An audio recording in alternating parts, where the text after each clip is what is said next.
Have we ever been more different? You're dressed up as a transvestite, drinking a beer. I'm covered up drinking a mint tea. God, a mint tea.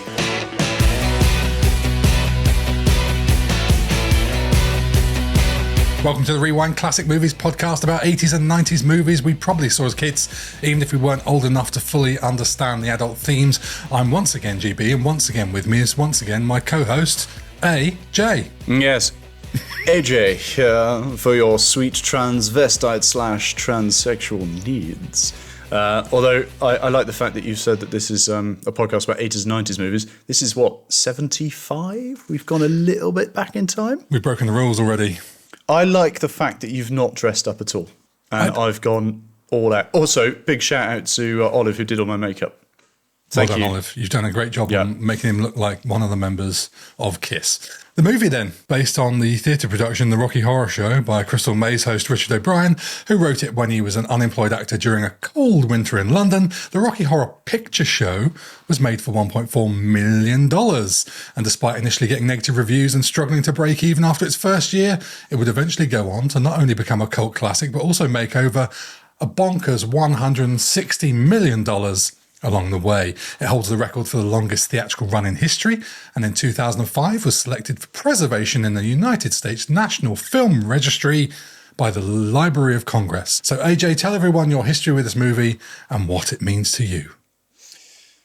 The earliest memory I have of this film was actually seeing it on stage, not as a film, which I think, and I'll get onto this later, is how it should be seen, although the film is obviously fantastic, but as a stage production it's wonderful. And I saw it in St Just in Penwith, tiny little village, and it was in a tiny little village hall.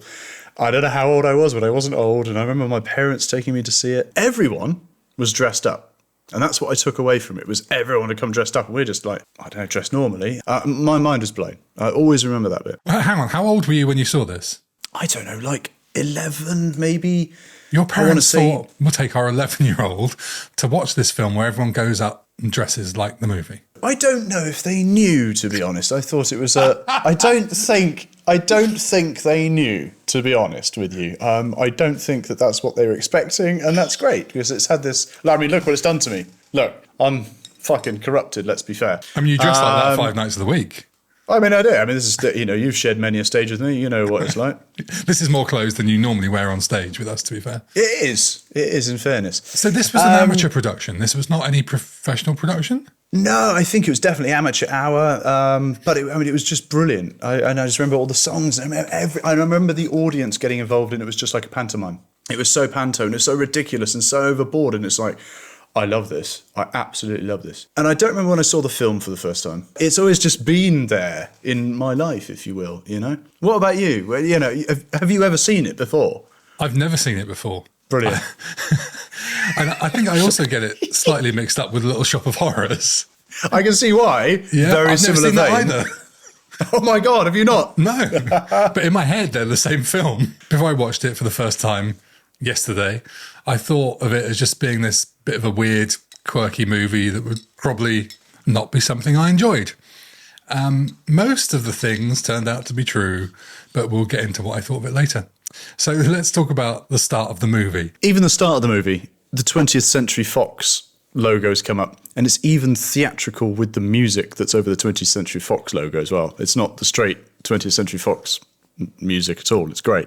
You've got the big lips that come up singing about science fiction films, and you've got the note that Flash Gordon was there in silver underwear, and Anne Francis stars in Forbidden Planet, which we're only talking about recently because Leslie Nielsen was in it. I thought that was quite amusing.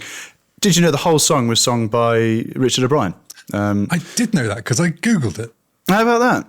You probably put it in your notes later on to talk about it. It was one of my questions, actually, and I ended up Googling it. Fair enough. Yeah, it's somewhere, which, in fairness, I didn't know until now.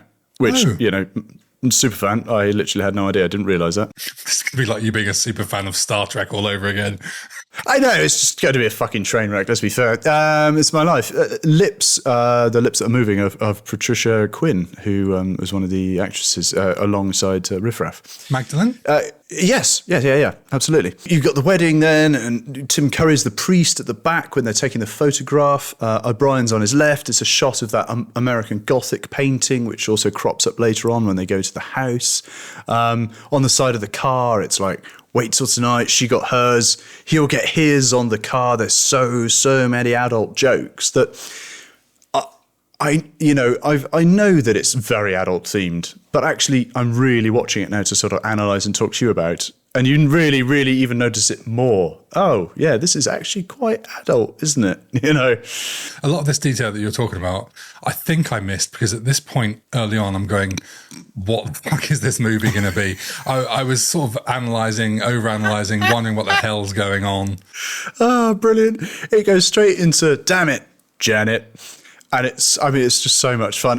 I feel like I know, damn it, Janet. I feel like I've said that throughout my life. I think it's like a go-to and I've never known where from. It's the thing. I mean, it's like the time warp or it's, Sweet Transfer. There's so many little bits and pieces from this film that have just become part of daily life. I think that it's just part of the collective thing that actually people might not necessarily realise that it's coming from this film.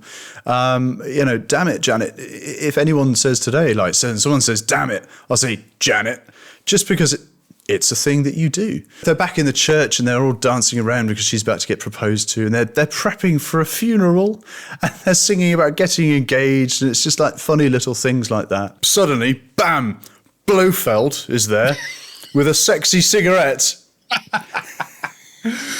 And he's got the cigarette and he's setting, wait, hang on, here we go, here we go, my cigarette. And he's setting the scene and he's got this book. He's got this book called The Denton Files and Insider Police Reports. The Denton Affair. Sorry, my bad. I have seen this film before, I promise. It's like police reports and bits and pieces inside it. And it really sets the tone for what's going to happen into the film coming. And I'll end it here because otherwise I'm just going to talk about the entire film. It was very difficult to find a jumping off point. I thought, shall I finish talking about the start of the film after they've got into the house or before they've got into the house? So I'm going to stop talking there, or else I'm just going to start singing and all sorts. During the opening, when you got the big mouth and Richard O'Brien singing, I got bored of that quite quickly. I just started really analysing her teeth, which is not where you want to be in the first couple of minutes of a movie. Yeah, I know. Drags on.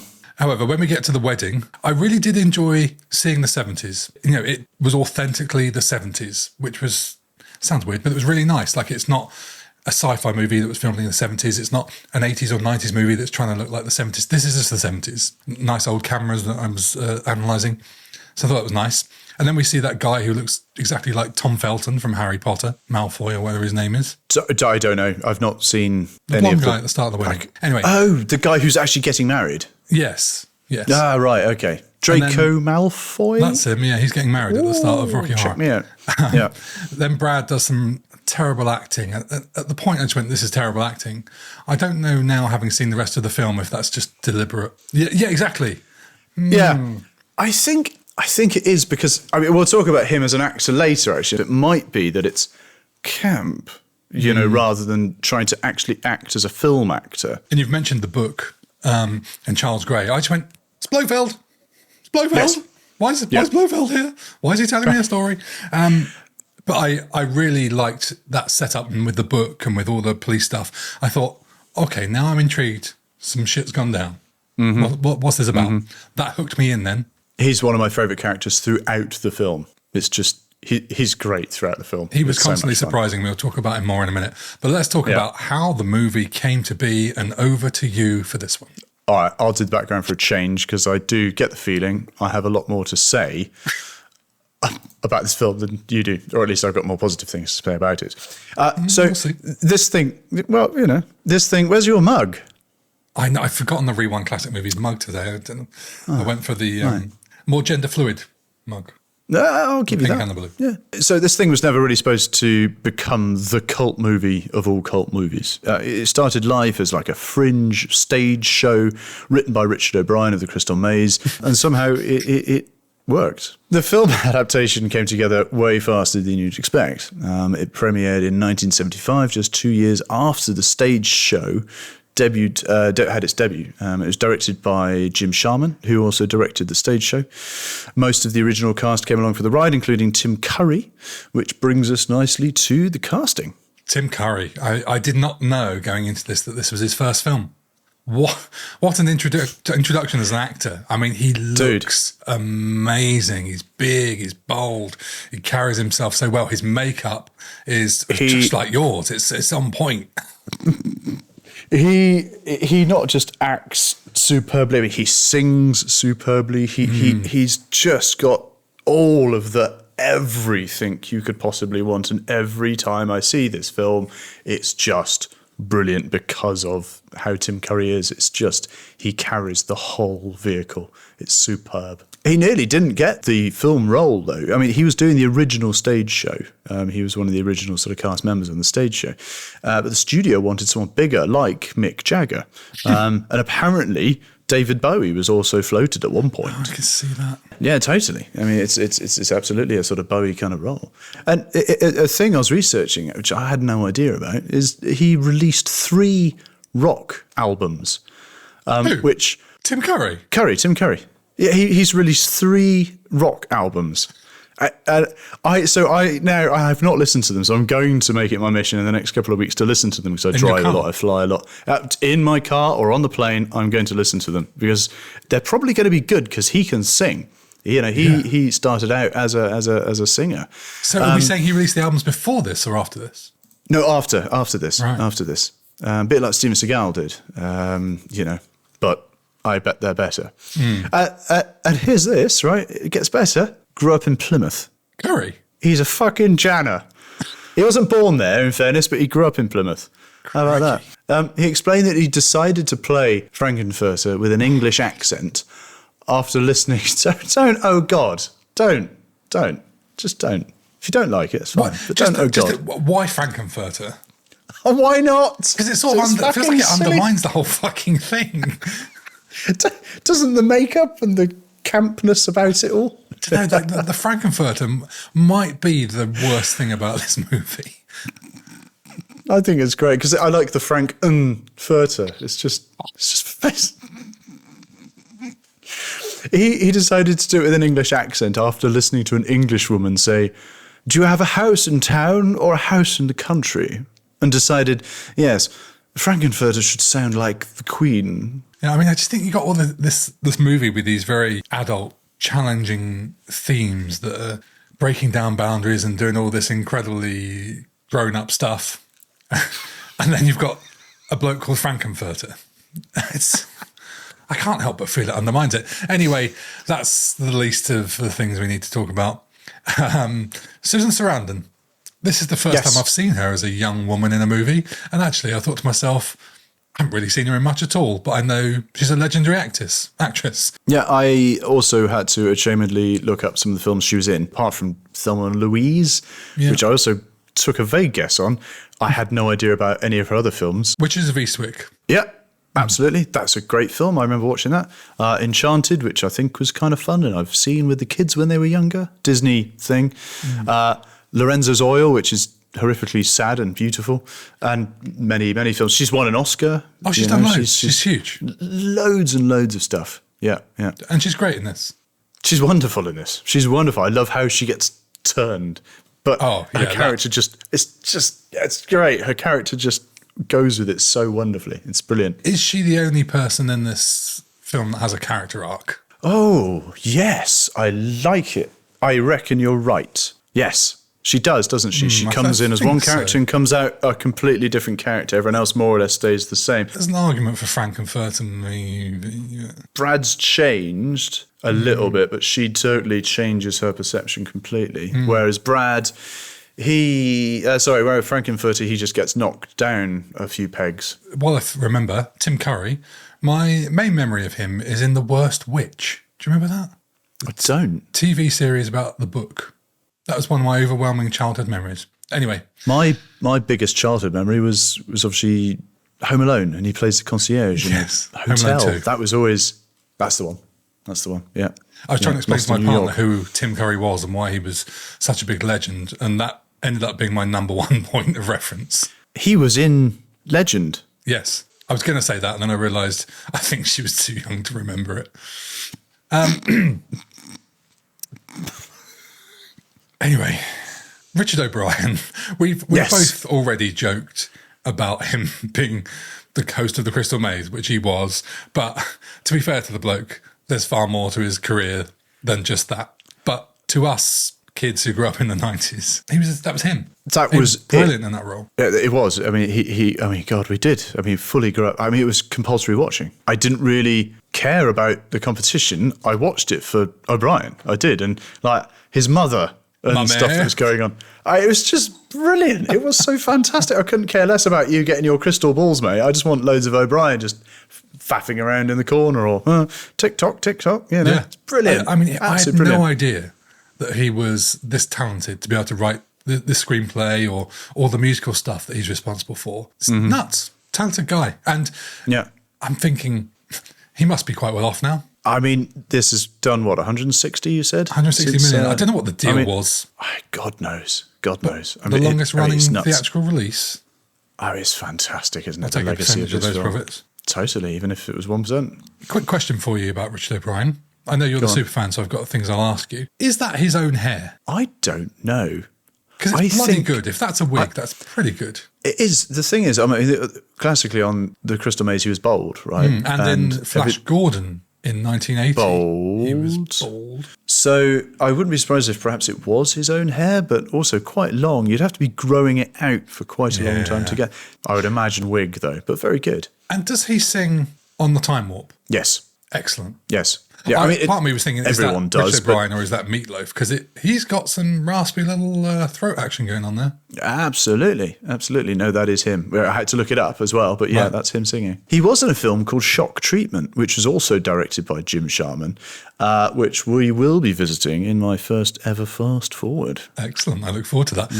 My understanding is that Shock Treatment is the sequel to this. Ew, more of just a follow.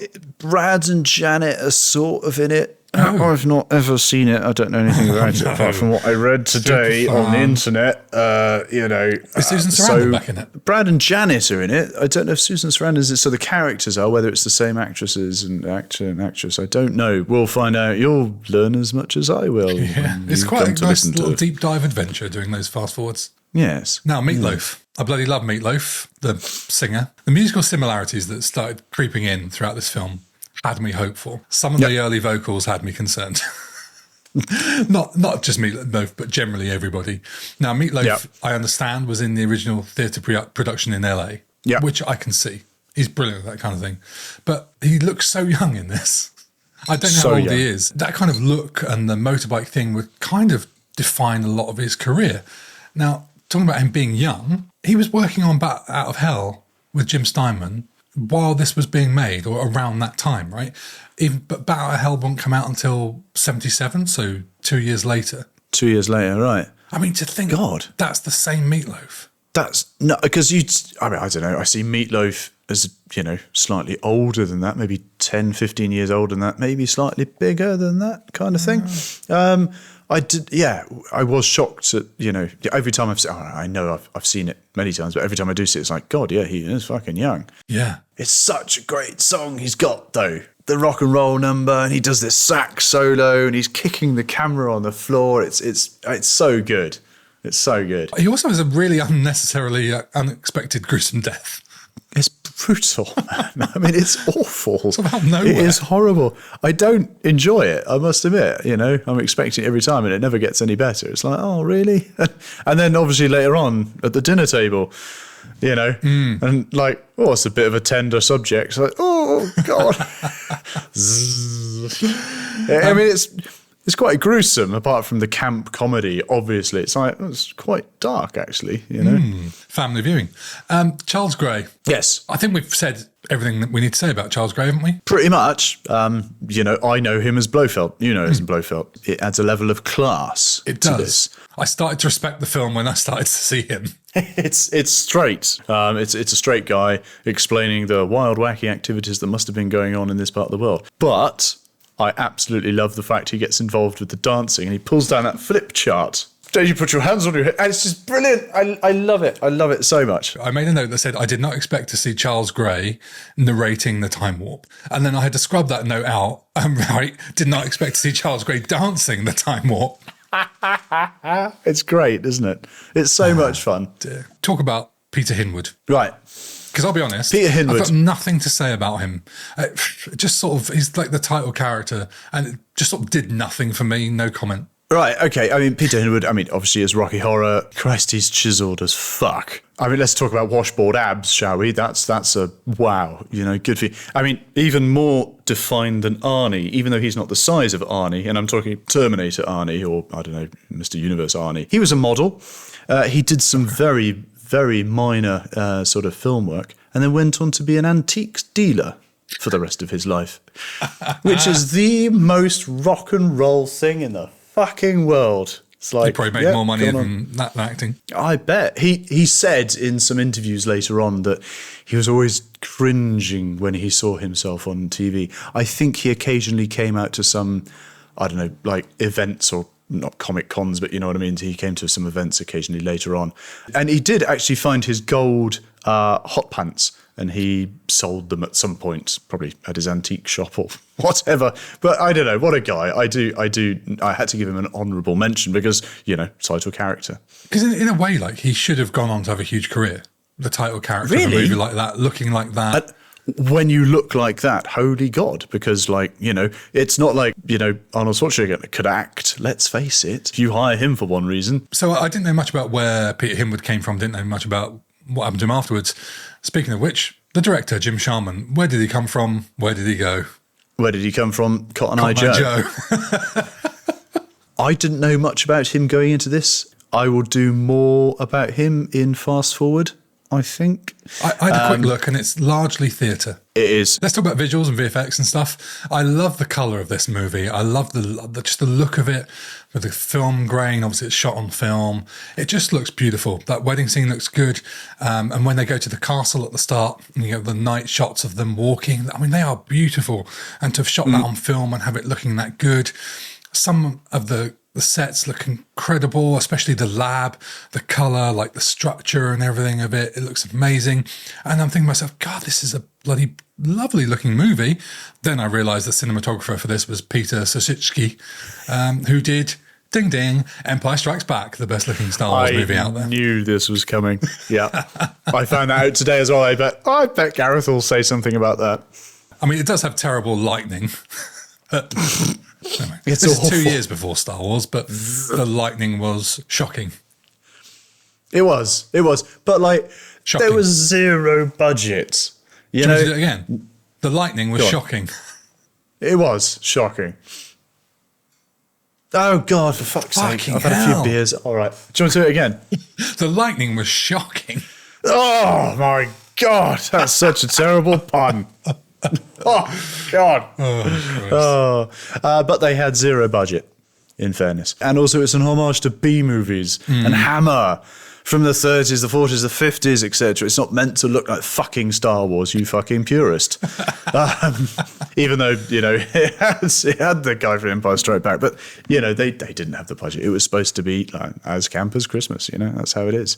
I like the set design in the lab. And the steam when Riff Raff is turning the handle and the big levers, etc., and the triple contact electromagnets, and it's just so overboard. And there's really funky lighting, and it's something I actually noticed about that today. Is it's lighting's going off and on, and it's very orange, or it's very yellow, it's very mauve, or whatever. It's very theatre. And that's no surprise because it's just come straight from the theatre. So you stick with what you know and it works. It's really nice, but it's not very film-like. When Rocky Horror's coming to life in that sort of tank, if you will, you can see the skeleton through his bandages. It's not bad VFX. It is something. That tank was literally the tank from, I think it was Return of Frankenstein in the 50s. Yeah. Wow. That's quite an homage as well then, isn't it? Using the same tank from something like that. I do want his gold Speedos though, and those gold shoes. feel like you probably have something like that somewhere. I'll talk about the sound effects, specifically the elevator noise. And when they press the button, it starts to go up, which is just great. And the frequency sounds when he's opening like those paint things into the tank when he's waking up Rocky Horror, and it's like meow, meow, meow. I tell you my thought. When Tim Curry was opening those frantically, all I could see was a guy who was being told, keep going, open some more. They just, go back to this one then. This one again, okay. It's great. I just really like that. I just love the noises. It's like they've just gone through this big bag of like Foley sounds. Like, that one. So, these are royalty free. Cool, we'll have that one. That's fine. That's not going to impact on the budget, you know. Shall I tell you my worst sound effect in the whole movie? Go on. When the fucking electromagnet called his wheelchair up and you suddenly hear the sound of a descending bomber or something. I know. What the fuck is that? But it's great. The problem I have with this whole movie is kind of along the same lines of, I don't know what's meant to be deliberately shit. Oh, I think the whole thing is supposed to be sort of, not deliberately shit, but just deliberately camp and mental and fun. I mean, yeah, it's never going to be fantastic because it was a stage show and it got brought to film with no budget. It's never going to be fantastic. That's the thing. You can't expect that. Were they thinking, I really want to put some good effects on here? Or were they going, this will be funny? I think that. I genuinely think that. I think, all right, I think there was a level of budget constraints, but I think like, oh, that's silly. Go on, put that in. Yeah. Genuinely, it's fun. In which case it amused me. Good. The whole film amuses me. Or else I wouldn't be fucking watching it and dressing up like a twat. Your childhood love affair that started with this film has brought you here 30-something years later. I know. And my kids love it. You know, I mean, they're mad worrying. for We'll it. get onto that. Yeah. Then we better talk about the bloody time warp. Oh, we better had. Go on. I knew it was in this film. Obviously, it's classic. But I forgot until it hit. And I went, I recognise this. Oh, shit. This is a banger. I suddenly got all excited and started saying to my partner, you'll know this one. This was like, I said to her, in the 80s, in the kids' discos, this was the one. Yes! And then, this is terrible to admit, literally sat watching the film on the sofa, I started doing all the time war again. Oh, fucking hell. They don't do that dance. The dance we did in the discos of the 80s and the 90s is not in this movie, which surprised me. Oh, right. Fair enough. I can't dance, obviously. I don't remember. I don't remember. I mean, I know it was definitely school disco. I don't remember what movements we did. I always thought we did the time warp movements. But I forgot all about that when Charles Gray went, take a jump to the left. It's just fantastic, isn't it? It's so straight because the music stops completely dead. And he just says, that. And then back into carnage and all these people dressed up in, Technicolor clothes and all this kind of stuff. It begs the question for me of what convinced Charles Gray to do this movie? Because it was money popular on theatre, but it wasn't a massive hit, right? Because otherwise I feel like the movie would have been a bigger hit. Do you know, I don't know, that you hear so many stories of actors going, God, I can't believe they're in it. Like, I don't know, Brad Pitt in Snatch, for example. He said he got the script and just fucking loved it and wanted to be in it regardless and got paid fuck all money to do it. And look at what a big hit it was. There are times where actors go, this looks mental and loads of fun. I want to be involved. Like I would, you know me. Like, can you imagine seeing that on the page as Charles Gray? I know. Like, how is it that written down? Music stops, you say, just to jump to the left. Well, yeah, I know it's true, but he's always played a straight actor. He's been Q. He's always been Blofeld. He's been other things. He's been always a sort of straight, quite a serious actor. And then you go and do this. My biggest memory of doing the time, biggest memory, I've known it for years, but it got rewritten for a pantomime I was in years ago as a dame for Jack and the Beanstalk.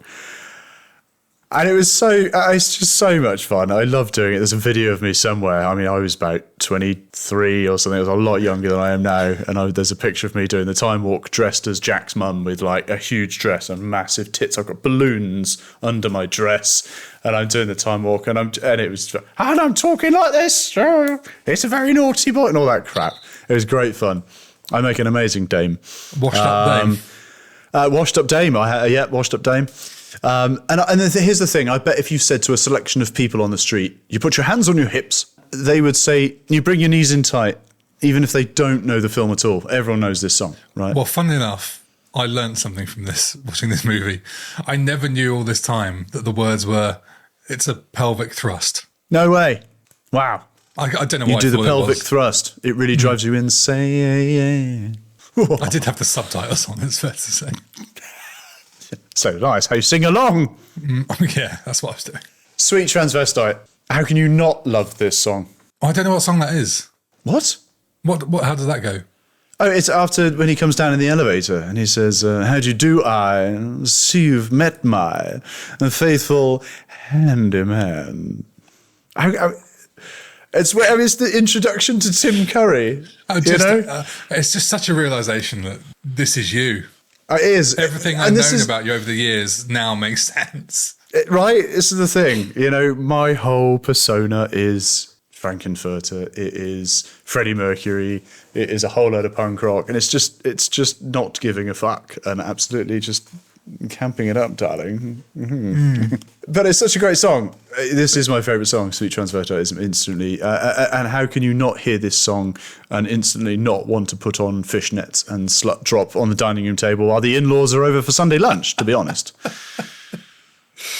Yeah, I'm just a sweet transvestite from. We're going to have to start paying licensing if you're going to sing any more of it, so we're going to have to cut you off there, I'm afraid. Is that serious? Is that a thing? Yeah. Oh, yeah. We can't have you singing. Yeah, seconds is all we're allowed. Oh.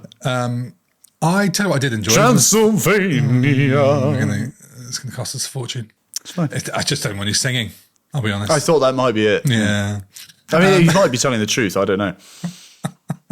I did enjoy the final, I don't know the song names. I enjoyed the final musical number in the pool. Yes. Really upbeat. And I can imagine that being really ace in a theatre. Yeah, it is. And especially seeing Dr. Everett with his legs waving around. In his wheelchair, getting his fishnets out. I couldn't understand. Had he fixed his legs? I don't know. Why are they waving around? Why doesn't he just walk? The Unmedusa machine. Well, at the end, when the house is going off, they're sort of carting him out, and he's sort of like half walking with them. It's just nuts. I mean, God knows. I love the interaction between the girls doing their hair and nails in pajamas like it's a slumber party while watching the CCTV of Janet getting it on with Rocky Horror. I mean, it's so fucked up, but it's so much fun. How in the name of Zeus's butthole did this film ever get made, let alone at the cinema? Oh, God. That was sort of one of my favourite scenes. We'll come on to it. Oh, nice. Generally speaking, though, I quite liked some of the numbers. There was a bit of like Rolling Stones vibe at one point, which was good. But I wouldn't listen to it in my car, I'm afraid, or probably anywhere. It's just... it's like I love MeatLoaf stuff. I love that kind of, I don't know what you call it, Americanery 50s musical theatre, I guess, in a way. Roll. Yeah. Operatic rock and roll. Yeah. I love that kind of stuff. This just felt a bit loose and sort of unpolished for me. And some of the vocals don't quite fit with what my ears like to hear. Sounds like me, loose and unpolished. Well, I think you're a boring, miserable bastard because this gets played on rotation in my car along with many other musicals, mostly Hamilton, to be fair. I watched Hamilton yesterday. Hey, seriously? I think he came fifth. Oh.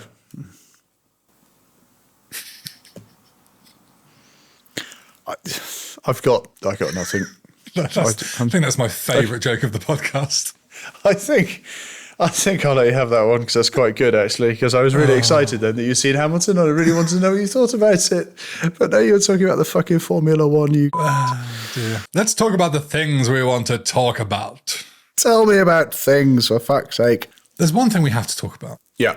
And that is transvestites. Yes. If this film was ahead of its time in 1975 and the 80s and the 90s, it's still ahead of its time.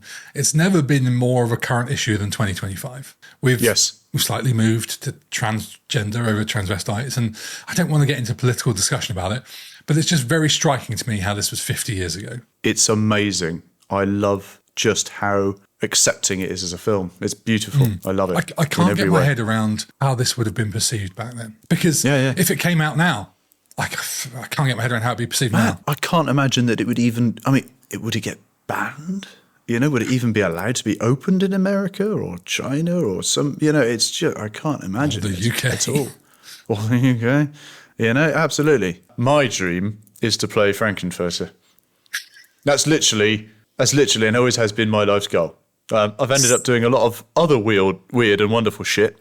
But to be honest, it's all I actually want to do is just play Frankenfurter. You're not joking, are you? Even if it's on what? No. If it's just even a couple of weeks off Broadway, I'll do. Fuck it, St. Just. Off-Broadway will do. Off Broadway will do. But I mean, even if it's St. Just in the Village Hall, fuck it, I'll take it. Let's start there. I can't believe this didn't come out on VHS until 1987. I didn't know that either. That's amazing. Like you, someone liking this in the 70s and early 80s, not being able to watch it. Like now, we can watch anything we want whenever we want. But imagine having to wait 12 years to see it.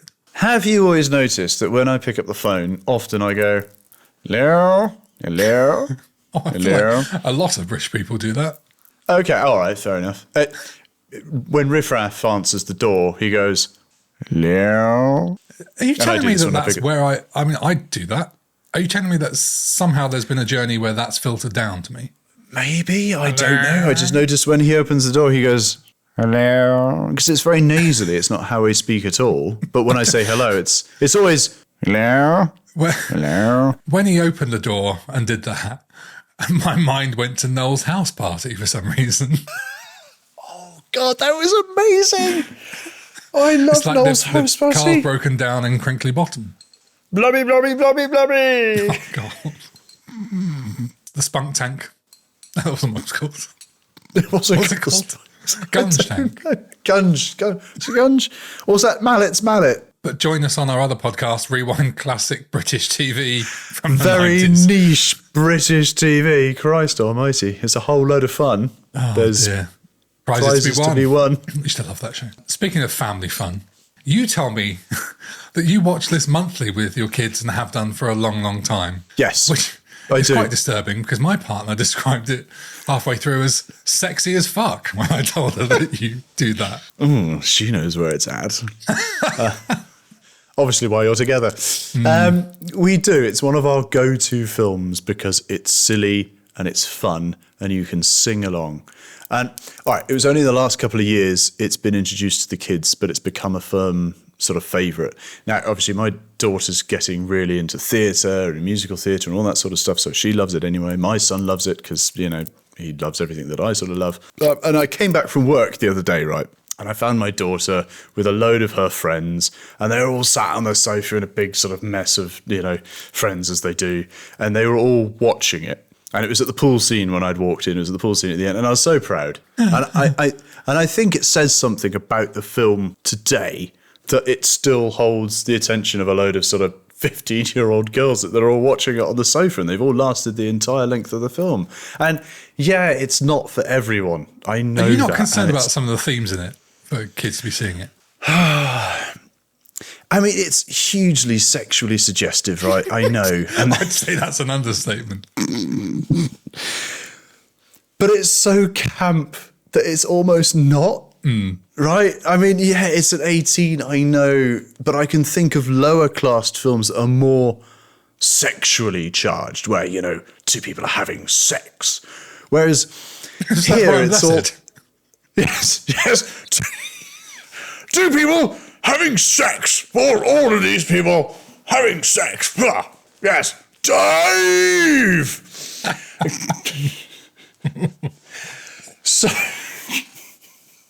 fuck's sake. There's more films where, two people are quite clearly having sex, and it's quite clearly having sex. And I know that they have sex in this film, but it's a different kind of sex, if that makes any sense at all. I know what you mean. If it wasn't for the brutal murder of Eddie, I'd almost go as far as to say that there's an element of harmless fun about it. I agree. And actually, if you really break the scenes down, no. Consent. Oh, there's some concerning bits, for sure. Yeah. But it's just silly and it's fine. And, the kids have fun with it. Like I said, I've watched it from very young and I think it's fun and we all sing along. It's not it's not I'm not worried about it at all. No. Maybe some people are, and so be it. And write me a comment in the comment thing, wherever it is, and, whatever. Parenting, eh? I know. There's no rule book. I don't know. Have you seen? Because this is an 18, right? Yes. And it made me think how these days, aside from watching things in the cinema, age ratings have kind of gone a bit out the window, haven't they? Very much.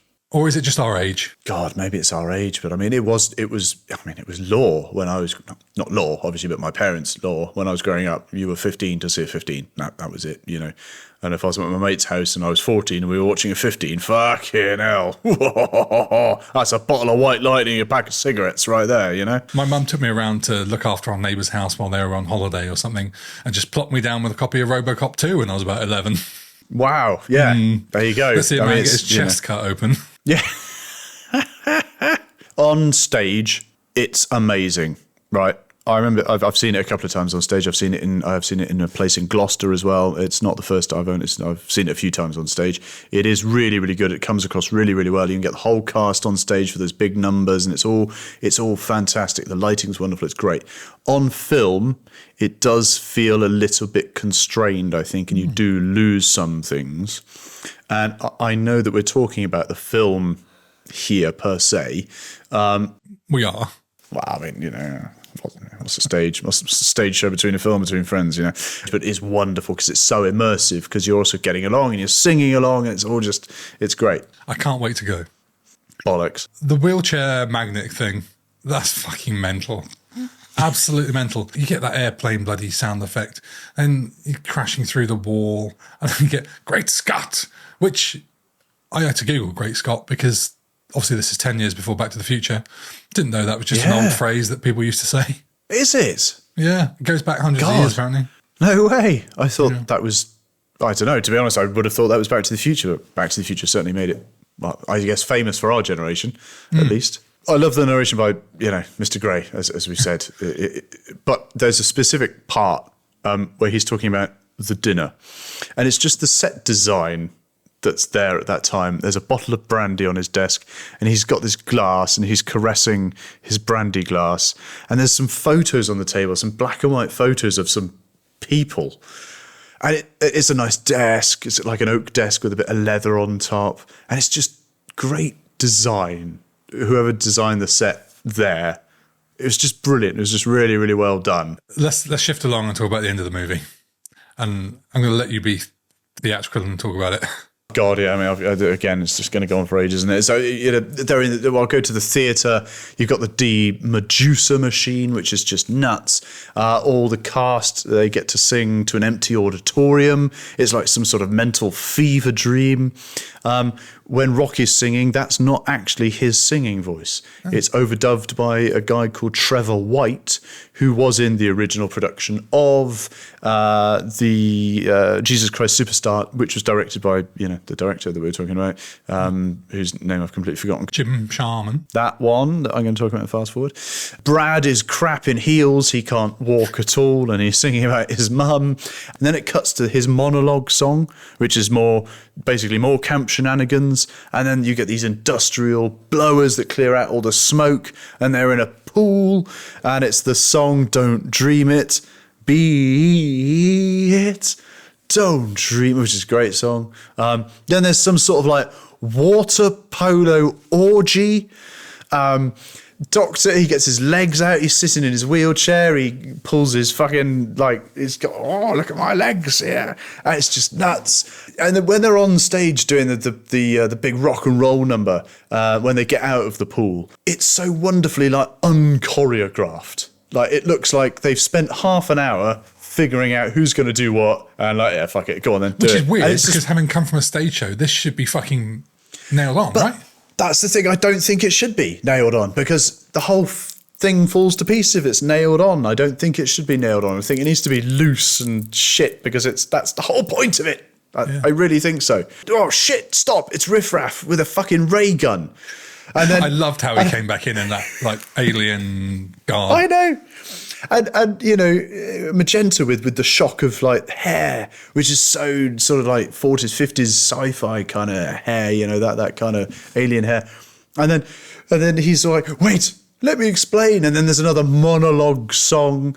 And this is the point where I can see it's too much for some. Like, the film might be dragging at this point if you're not really into theatrics, darling. I'll be honest, I really liked, I was going to mention it as one of my favourite scenes, but I really liked the sentimentality and the emotion of the going home bit. I thought that was really well played. I really like this particular song, I'm Going Home, and he's got the full theatre performance. People are suddenly, in the theatre. They love him. They want his autographs. And it's all actually, that's what he wants. He just wants to be loved. He wants the adoration. And he's sung this song and it's all wonderful. And he's just a misunderstood sort of person / alien. And it's such like this masterful performance he's given. And it's wonderful. But the thing is, it's the only bit of the film for me that felt like it had a heartfelt emotion or genuine. But the rest of it's a bit slapstick and a bit silly in places. This was just sort of the heart of the movie. Yeah, completely. Anyway, then Riff Raff turns around and goes, well, no, actually. So they kill him with an antimatter ray gun, and Little Nell and Rocky Horror, who takes some fucking killing. They have to zap him over and over again. And it's actually brutal and it's really sad. And I actually really don't like watching that bit because it's like, oh, for fuck's sake. I was a bit disappointed. I thought the ray gun deaths would be a bit more visually interesting, maybe, especially as he called it his big antimatter ray or whatever. I expected them to disintegrate or something, but no, they down. But that's the bit. I think that's why it's great. But then just the fact that Tim Curry dies, nothing happens. Rocky ultimately dies, nothing happens. I don't know. It just felt a bit like it was going somewhere else or had more to say. I also hate it because the premise of them killing them is it's about protecting society because, the guy in the wheelchair is saying, like, oh, you got to protect society. It suddenly feels like the house lights have come on at a drag disco show and you have to walk home dressed up like this. And it's like, oh, it does suddenly end. And then the house takes off into space. Gray has the last word and that's that, really. It's almost as if the ending doesn't finish off and support the themes that have been told throughout the movie. It really doesn't, sadly. It does end a bit like, thought-provoking at times. Yeah, totally. I tell you what I did like his Riff Raff's fancy new sci-fi haircut. Yes. It was like a payoff. It's like the whole movie, you've seen him with long hair just to support this moment of transformation. He's lost the hunchback. Suddenly, like, yes, we're going home to Transylvania. Why have they called the planet Transylvania when Transylvania is actually a place? No. It's the planet is transsexual because he's just a treat. Where is it? Sweet transsexual. Well, it's in the transvestite. Transylvania solar system or Transylvania system, and transsexual is the planet they live on, and or something like that. It's nuts. Don't ask these questions, for fuck's sake. Favourite scenes and lines? Oh, God. Can I be honest with you? Again. Go on. I don't have many. My favourite scene... That's all right, because I got loads. ...was the first time Dr. Frank goes into the bedroom with Janet. And it is quite... on first viewing of what's happening and discovering what's happening, it's quite uncomfortable. Yeah. This is obviously morally wrong. A great lesson to teach your kids.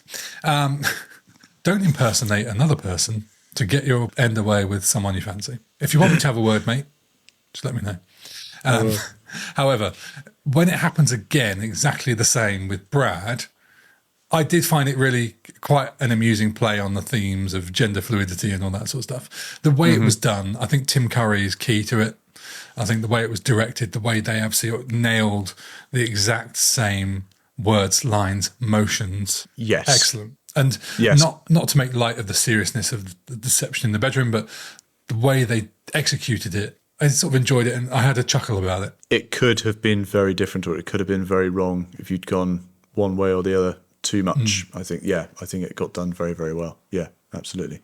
Favourite scene of lines, I mean, fucking all of them. I will be here all night. I think you'd better both come inside. Which is after he's, want to come and use the telephone. Susan fainting twice after seeing a room full of people doing the time warp. But she's passed out. But it's the way she passes out with the hand on the back of the forehead, which is just pure panto. She goes, oh, and it's just wonderful. Do you know what this reminds me of? Is when we talked about Flash Gordon and we talked about whether they knew they were in this kind of camp comedy classic. And it turns out, I think everyone did for Flash Gordon. I think this is the same. If you've got Susan Sarandon doing that, I think that tells you everything you need to know. Yeah, absolutely. Patricia Quinn pole dancing and stroking a stuffed swan / duck thing is just brilliant. During the time warp, I mean, she's like quite orgasmic and she's just on this pole and she's like, there's a duck that's stuffed and she's just like, that's just great.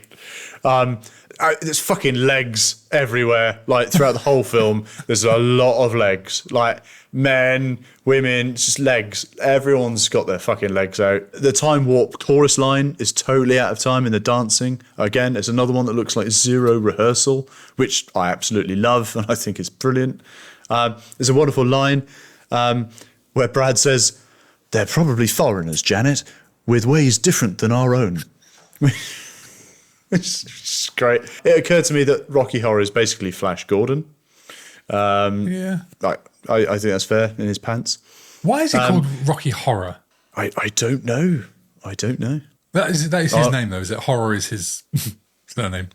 Well, I think they just called him Rocky, and I guess it's horror because he's been created. I didn't know if Rocky Horror was his name or his name was Rocky and it was like the horror picture show. I don't know. I was trying to work out what it all meant. That's a fair point. I don't know. I always thought he was Rocky Horror, but maybe he's just Rocky. Do you know? I've never thought about it that deeply, actually. You know, maybe I should have done, but hey, whatever.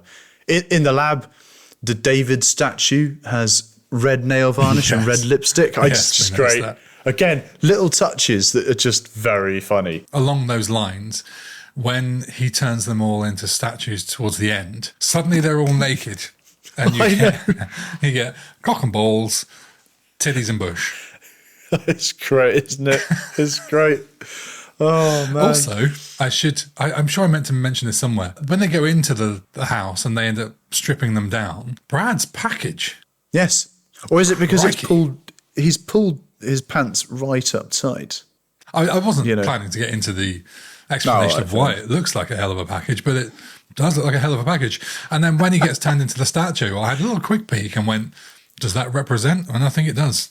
Yeah, fair enough. Don't think I looked that closely. Good on you, Brad. Go on, Brad. Back of the net.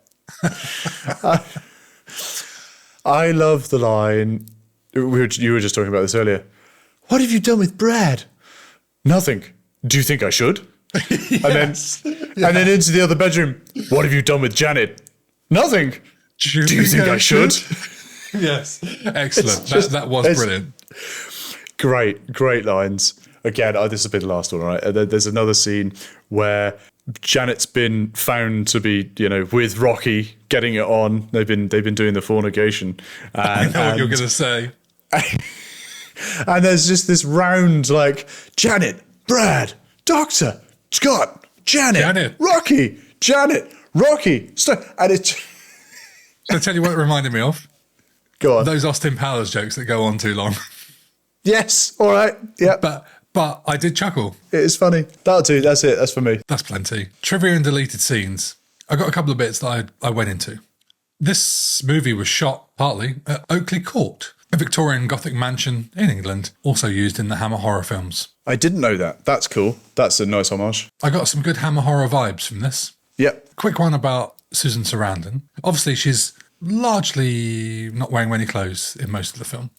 And she apparently developed pneumonia during the filming of it. Poor woman. Get the woman a towel or something. Get her an Oscar. But this is my favourite one. I assume this is true because I got this from a site that I didn't know exists called the Rocky Wiki. I didn't know that exists either. Wow. No way. According to MeatLoaf, I'm just going to read this as a segment because I can't do better than this. Preparations for the motorcycle scene saw several accidents on the set. Ken Shepard drove the motorcycle through the scene, including riding up and down several steep ramps. To get the shots of Eddie riding the bike up and down the ramps, the crew rigged a wheelchair that would hold a set of handlebars and the motorcycle windshield in front of the camera facing MeatLoaf as the crew pulled it up and down the steps. Unfortunately, as they were in the middle of shooting, the wheelchair hit a ridge at the bottom of the steps, sending MeatLoaf flying towards the floor and shattering both the camera and the windshield. Ken tried to catch him in the process, but the ramp caught the Ken's leg and caused a serious fracture. MeatLoaf also suffered a deep cut on his head. He had a cut on his head for the filming. Did you? I can't imagine that's the same thing, is it? It's not. I don't know, but I just noticed that he had that. I just assumed that was part of the operation or the sort of part of creating him or something like that. But here you go. Disney are about to release a 4K remaster. And they'll have special midnight screenings in theatres this year, which is 2025 if you're listening in 5 years' time, which is very exciting. Well, that leaves one main thing left to do, which is to rank the bloody thing. Yes. I mean, we know where you're going to go with it. Obviously. But I got some. I got stuff to say as well. Go on then, you go first because it's the obvious. All right. I love it because I love musical theatre and I love pantomime. I love how it still survives today and regularly tours all over the world. And people know the lyrics without ever seeing the film. And it normalised gender fluidity, transsexuality, bisexuality, all of that quote unquote woke bollocks that people seem to be on such a hot topic today. And that was 50 years ago. There are many flaws, and yet the film as a film is pretty shit. Who gives a fuck, really? It's fantastic. And I can watch it over and over and over again, if only for Tim Curry's performance as Frankenfurter. So I rank it like S. Obviously, I'd rank it higher than S if I could. S plus, whatever. The entirely predictable S tier, but very fair. I enjoyed your story of how you got there. For me, it's a bit, at one point I thought it was a bit like a twisted Willy Wonka. Yeah. But as possibly the worst indictment of a film ever, my partner bailed on this about 10 minutes from the end. What? I mean, she's watched 90% of it, but still does not give a fuck about how the story finishes. Oh, my God. This film is obviously not for everyone, but the fact that you love it, millions around the world love it, and it's enduring popularity after like 5 decades is what I love about film. It's why we do this podcast. Yes. And this is why it's awful when people post online that something's bad or call for something to be cancelled. Looking at you, toxic Star Wars fans, among others. Everything's subjective. Let people enjoy things. There's no harm in just letting people enjoy things. Absolutely. Have fun. Enjoy what you enjoy. Don't worry what other people enjoy. And with that, I give this a D. No, I'm not. Give you the D. I don't know what to give it. I don't know what to give it. I'm obviously not going to give it an S tier. I'm obviously not going to give it an A tier. I'm not going to give it a D tier. I think I'll give it a C tier because it just doesn't hit with me. I've either watched it at the wrong time or, missed whatever magic of it would have connected with me at the time. Maybe I needed to see the stage show first and then see the movie. Who knows? Yeah. But it was a film I watched for a podcast, and that's okay. Totally. But I really enjoyed that certain bits made me chuckle and took me by surprise, and Tim Curry was brilliant throughout. Right. Really brilliant. I'm glad you watched it, and I'm glad to hear you talk about it. Because I've been looking forward to this one, I must admit. It makes me happy that this film exists for the people that enjoy it. Yeah. A couple of Patreon comments to mention. Simon on Patreon says, brace yourself. Right. He's going to love this, isn't he? He says, I know every line and every note of this film. Simon, I fucking love you. It's a flawed masterpiece.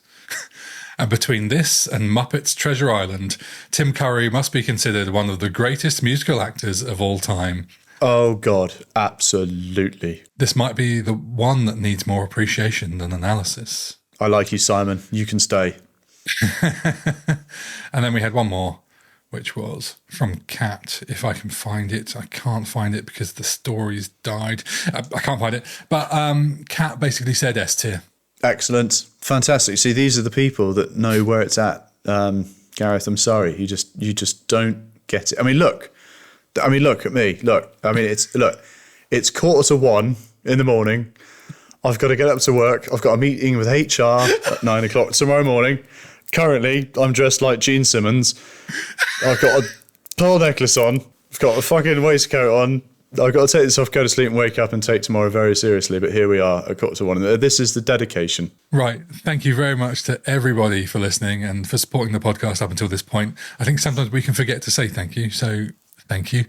And we'll be back in 2 weeks' time with a movie from 1984. And AJ's going to give us a clue. Yes, we're going to be looking at a film that teaches you how to apply wax and then remove said wax. That's one of your best yet. But anyway, please leave us a review on your podcast platform of choice. You can find us on YouTube, Instagram, Facebook, and TikTok at Rewind Classic Movies. If you want to drop us an email, it's rewindclassicmovies@gmail.com. In the meantime, if you want to listen to more things about the Rocky Horror Picture Show, AJ will be doing a fast forward episode to look at what happened after this movie came out, which will include what? Well, that's a thing. I've absolutely no idea what it'll be about, but it's guaranteed to be more camp than Christmas. So join me for the absolute fucking train wreck that it will be, just because Gareth is fucking busy. So that's out next week. Say goodbye, AJ. Goodbye. Bye.